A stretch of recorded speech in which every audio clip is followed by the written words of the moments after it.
can actually own something of Joan's. Well, her daughter Melissa gave our senior news editor a private look at the items which meant so much to her mom. This is my apartment, and it's very grand. I live very, very, very well. That's to start with. I enjoy my creature comforts. My mother was a maximalist, which means she had a lot of stuff. Was she a hoarder of some sort? She was a maximalist. So like I said, rich people hoarding. She never said a tag sale or an antique shop or an auction she couldn't find something at. My house is pretty. My house is very my house. Joan invited us home so many times over the years. The closets, the jewelry boxes.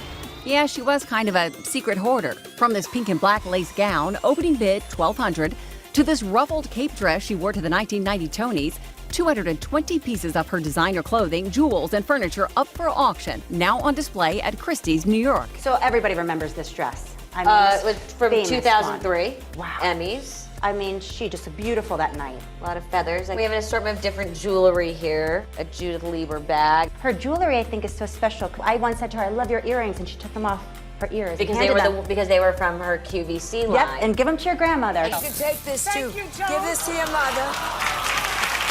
$10,000 can get you this emerald and amethyst necklace. It was one of Joan's favorites on the red carpet. Also in the 186-page catalog, miniature dogs, perhaps modeled after her own beloved pooches.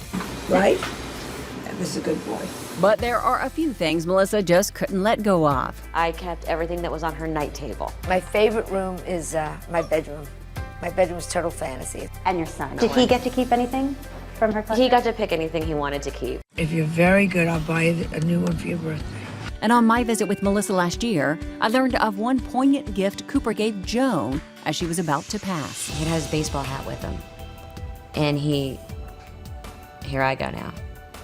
And he went in the other room and he took his baseball hat and he put it in her hands. And he said, please make sure this stays with her. And I made sure that it never left her side. It's been almost 2 years since Joan passed away, and seeing all of her treasures, we have this takeaway from her life. Dress up, use the good china, you're worth it.